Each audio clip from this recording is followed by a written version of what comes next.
राष्ट्र का प्रचार कर रहे हैं। और कैसा हिंदू राष्ट्र चाहिए भाजपा को? राष्ट्रपति हिंदू, प्रधानमंत्री हिंदू, सारे अधिकारी हिंदू, सारे मुख्यमंत्री हिंदू, बड़े बड़े तीनों सेना के प्रमुख हिंदू। तो ये सिर्फ हिंदू राष्ट्र नहीं चाहिए। अगर ये हिंदुओं के इतने हितैषी होते तो जो प्लेटफॉर्मों पर, रेलवे स्टेशनों पर, जो फुटपाथ पर लोग सो रहे वो भी हिंदू है, वो चाइना और पाकिस्तान के नागरिक नहीं है।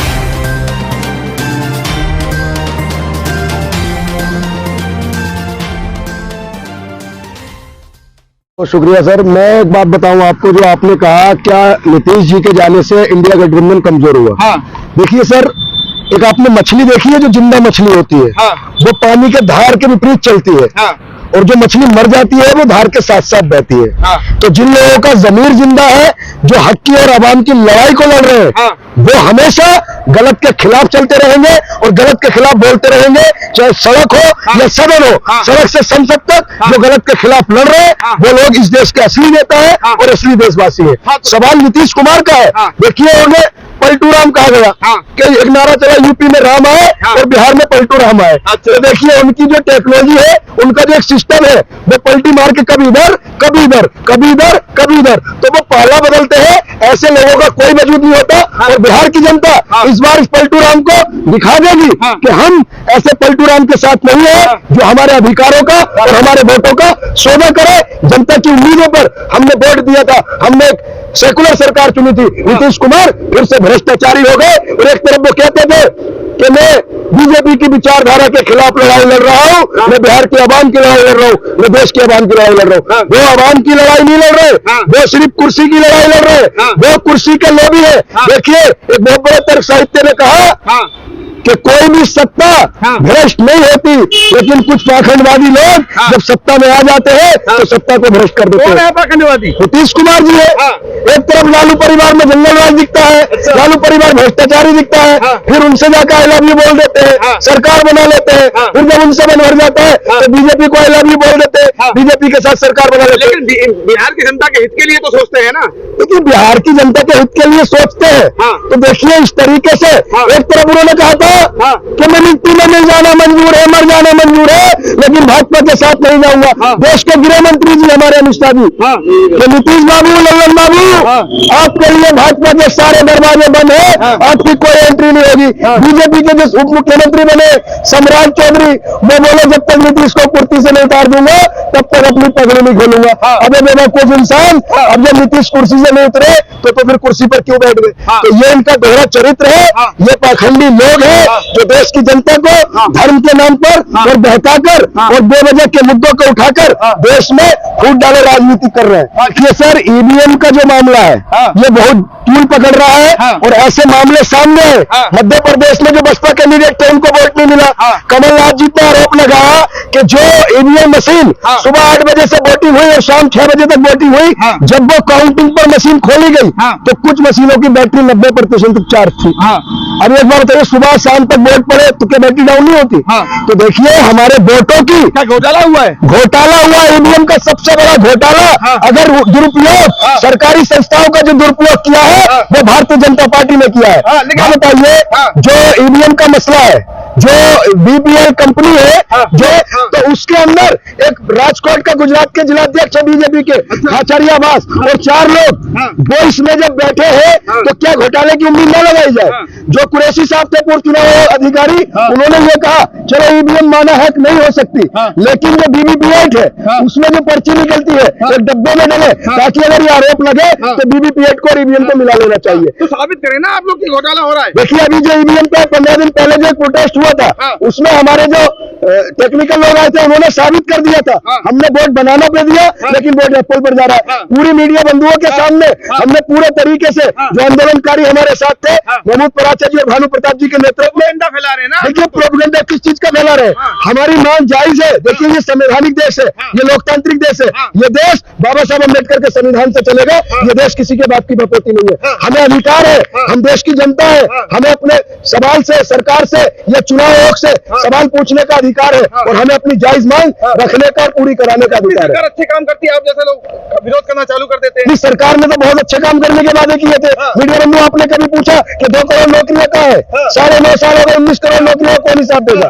देश में जो अराजकता फैलाई जा रही है, चाहे हिजाब के नाम पर, मंदिर मस्जिद के नाम पर, दलित मुस्लिम के नाम पर, जिस तरीके से लोगों का शोषण हो रहा है और जो लोगों को प्रताड़ित किया जा रहा है, ये पूरा देश देख रहा है। ये तारीख याद रखेगी कि ऐसे देश में जो सेकुलर देश था, जो सभी धर्मों का देश था, उस तरीके से जो आज हिंदू राष्ट्र का लाभ उड़ाया जा रहा है। अगर ये बताइए, जो हिंदू राष्ट्र का प्रचार कर रहे हैं, और कैसा हिंदू राष्ट्र चाहिए भाजपा को? राष्ट्रपति हिंदू, प्रधानमंत्री हिंदू, सारे अधिकारी हिंदू, सारे मुख्यमंत्री हिंदू, बड़े बड़े तीनों सेना के प्रमुख हिंदू। तो ये सिर्फ हिंदू राष्ट्र नहीं चाहिए। अगर ये हिंदुओं के इतने हितैषी होते तो जो प्लेटफॉर्मों पर, रेलवे स्टेशनों पर, जो फुटपाथ पर लोग सो रहे हैं, वो भी हिंदू है, वो चाइना और पाकिस्तान के नागरिक नहीं है। देखिए सर, अभी चुनाव में काफी समय है और हमारे देश में 543 लोकसभा की सीटें हैं। अगर एक लोकसभा क्षेत्र है, उसमें हजारों की तादाद में अधिकारी होते हैं, कर्मचारी होते हैं। अगर वो चाहेंगे तो 10 से 15 दिन में बैलेट पेपर से चुनाव होना संभव है। अगर दिक्कत क्या आ रही है, एक बात बताइए, अगर आपके मेरे ऊपर कोई आरोप लगता है कि हम चोर हैं, हम लुटेरे हैं, तो हम अपने आरोप को खारिज करेंगे, अपने आरोप को सफाई देंगे। अगर बीजेपी को लगता है कि हम ईवीएम से चुनाव नहीं जीतते, हमें जनता वोट देती है, तो फिर आज मोदी जी 8 बजे टीवी पर आए, जैसे वो आते हैं, प्रधानमंत्री जी ये कहे कि भाइयों और बहनों, हिंदुस्तान के अंदर जो अगला चुनाव होगा वो ईवीएम से नहीं, बैलेट पेपर से होगा। से चुनाव नहीं होता, आप चुनाव आयोग के विरोध में बात कर रहे हैं। सर, चुनाव आयोग को एक जो पूर्व अधिकारी है शर्मा जी, उन्होंने ये याचिका डाली थी कि वीवीपैट को 2 पर्चियां निकले, एक पर्ची डब्बे में, एक मतदाता को मिले। उस चुनाव आयोग ने उसे भी खारिज कर दिया। देखिए, चुनाव आयोग देश का मालिक नहीं है, देश की मालिक जनता है। चुनाव आयोग हो, प्रधानमंत्री हो, मुख्यमंत्री हो, ये जनता के सेवक है और ये हमारे मेहनत के पैसे से, हमारे पैसे से ये जो ऐशो आराम की और वीआईपी कल्चर की जिंदगी जी रहे हैं, ये पैसा जनता का है। और ईवीएम की आवाज किसी पार्टी में उठाई ना उठाई वो एक अलग चीज है, जो समर्थन देगा उसका स्वागत है, लेकिन ये ईवीएम की लड़ाई ये आम जनता ने उठाई है, ये आवाम ने उठाई है। एक बात है कि आवामी एकता जिंदाबाद और हमारी एकता जिंदाबाद। तो हम जो लड़ाई लड़ रहे हैं, चुनाव आयोग को हमारी बात मानिए। चंडीगढ़ में क्या हुआ, किस तरीके से लोकतंत्र को कुचलने की साजिश की जा रही है, लोकतंत्र को कुचला जा रहा है। देखिए, ये देश को तानाशाही में ला रहे हैं। देखिए, भाजपा के बहुत बड़े नेता थे, प्रधानमंत्री स्वर्गीय श्री अटल बिहारी वाजपेयी जी, उन्होंने ये कहा था कि जिस देश में विपक्ष को और विपक्ष के लोगों को दुश्मन की नजर से देखा जाएगा, तो उस दिन देश की लोकतंत्र खत्म होकर तानाशाही उदय होता है। दुश्मन की नजर से देख रहा है दुश्मन? सर देखिए, अभी आपने देखा कल बिहार के अंदर सरकार गिरते ही तेजस्वी यादव और लालू यादव जी के पीछे ईडी लगा दी, सीबीआई लगा दी। संजय सिंह जो देश की बेबाक आवाज थे, जो किसानों की, मजदूरों की, कमेरों की, सबकी आवाज को उठाते थे। घोटालेबाजों पे नजर तो रखी जाएगी ना सर? क्या घोटालेबाज बीजेपी से जुड़े हुए नहीं है? दादा अजीत पवार एक जमाने में बहुत बड़े भ्रष्टाचारी थे, अब वो बीजेपी में आ गए। ऐसी कौन सी वॉशिंग मशीन है या ऐसा कौन सा साबुन है कि उस पर लगाया और भ्रष्टाचारी से देशभक्त हो गया? साध्वी प्रिज्ञा ठाकुर का नाम सुना है सर आपने, जो भोपाल से सांसद है, मालेगांव ब्लास्ट के आरोप में, आतंकवाद के आरोप में जेल में रही है, वो सदन में बैठी है। ऐसे लोग देश में सदन में बैठे हैं सर। तो ये बताइए किस तरीके की दोगली राजनीति है इस देश में? 2 तरह के दोगले कानून बना दिए हैं। एक जो भाजपा से जुड़ा हुआ है वो सत्यवादी है, चाहे वो गुंडा हो, चाहे वो कोई भी हो। सरकार के हित के लिए काम कर रहे तो सत्यवादी तो है ना सर? एक नरेश अग्रवाल जी का नाम सुना है आपने, जो समाजवादी के सांसद हुआ करते थे? उन्होंने सदन में कहा था कि बिस्की में विष्णु बसे, रम में बसे राम और 2 पैक मारे ठर्रे के ठर्रे में हनुमान। उनका विरोध किया भाजपा ने। 2 साल के बाद वो भाजपा में पलटी मार गए, आज वो राष्ट्रवादी हो गए। सर, ये जनता को सोचना होगा, देश की जनता से मैं आपके चैनल के माध्यम से ये बात कहूंगा कि जलते घर को देखने वालों, जलते घर को देखने वालों, फूस का छप्पर आपका है और आगे के पीछे तेज हवा है, आगे मुकद्दर आपका है। तेरे कत्ल पर मैं भी चुप था, मेरी बारी अब आई है और मेरे कत्ल पर तुम भी चुप हो, अगला नंबर आपका है। जो लोग ये सोच रहे हैं कि इस पर बीती, इसके साथ गलत हुआ, उसके साथ गलत हुआ, हमारा कुछ नहीं हुआ, तो याद रखें, लाठी एक है और मारने वाला भी एक है, लेकिन कमर सबकी नंबर से नंबर बारी बारी से मारा जा रहा है। लेकिन जनता तो भरपूर समर्थन देती है मोदी सरकार को। जिस तरीके से आप लोग विरोध कर रहे हैं ईवीएम का, तो वो क्या गलत कर रहे हैं? सर, ईवीएम का मसला है तो देखिए सर, ईवीएम से चुनाव हटाकर बैलेट पेपर कराने से दिक्कत क्या आ रही है? अगर भाजपा को लगता है कि हमारे ऊपर ये बेबुनियाद आरोप है तो भाजपा उस आरोप को खारिज करे। जब बैलेट पेपर से चुनाव होते थे तब क्या घोटाले नहीं होते थे? तब तो पूरे इतने पेपर उठा के फेंक दिए जाते थे, इधर से उधर गायब कर दिए जाते थे, तब क्या देखिए होता था? सर, सब कुछ समय के हिसाब से होता है। उस जमाने में इतनी सिक्योरिटी नहीं थी, इतना सिस्टम नहीं था, इतनी सारी टेक्नोलॉजी। देखिए आजकल सारा मॉडर्न जमाना है, बैलेट पे सीसीटीवी लगे हुए हैं। जब बैलेट पेपर से जब चुनाव होता है, जब काउंटिंग होती है ना, तो वह हर पार्टी का एजेंट होता है, हर बूथ पे एजेंट होता है। हमें पता चला ये वोट बीजेपी को लगा, ये बीजेपी के खाते में रख दीजिए, ये कांग्रेस का है, कांग्रेस के खाते में रख दीजिए, ये समाजवादी का समाजवादी। तो देखिए सर, हमें पता चले कि जहां हमने ठप्पा लगाया था हमारा वोट वहां गया या नहीं गया। हम अपने वोटों के और अपने अधिकारों की लूट नहीं होने देंगे। तो कहती है कि हमने मोदी सरकार को वोट किया है भर भर के, तभी तो सरकार में आए, तभी सत्ता में आए हैं। सर मोदी सरकार में दो काम बहुत अच्छे हुए, एक राशन और एक मुफ्त में भाषण। अच्छा, मुफ्त में राशन और मुफ्त में भाषण जनता को मिलता है। बाकी जो हमारी मूलभूत सुविधाएं मुद्दे हैं, महंगाई पर बात हुई थी, महंगाई पर कोई कंट्रोल नहीं हुआ। अच्छे दिन लाने की बात हुई थी, अच्छे दिनों पर कोई काम नहीं हुआ। दो पाई से गरीबों की भलाई हो रही है और अच्छे काम कैसे होंगे भाई? अरे पत्रकार महोदय, 2,05,000 करोड़ का कर्ज हो गया, ये देखिए आप। अच्छा, और हंगर इंडेक्स में 111वां नंबर है हमारा। हम किस दिन, हमें विश्व गुरु बनाने की बात हुई थी, हम नेपाल से भी पीछे जाने की कगार पर है। देश को इस तरीके से गुमराह कर दिया। देखिए कुछ लोगों की जो मेंटेलिटी है ना, वो ये बना रखी है कि मोदी जी देश है, मोदी जी हमारे प्रधानमंत्री है, लेकिन देश तो नहीं है ना। लेकिन देश के लिए अच्छे काम तो कर रहे हैं ना। तो सर काला धन लाने की बात हुआ करती थी। मैं जब भाषण सुनता था 2014 में कि भाई और बहनों, मेरी जेब में 100 लोगों की पर्ची है जिसमें काला धन है।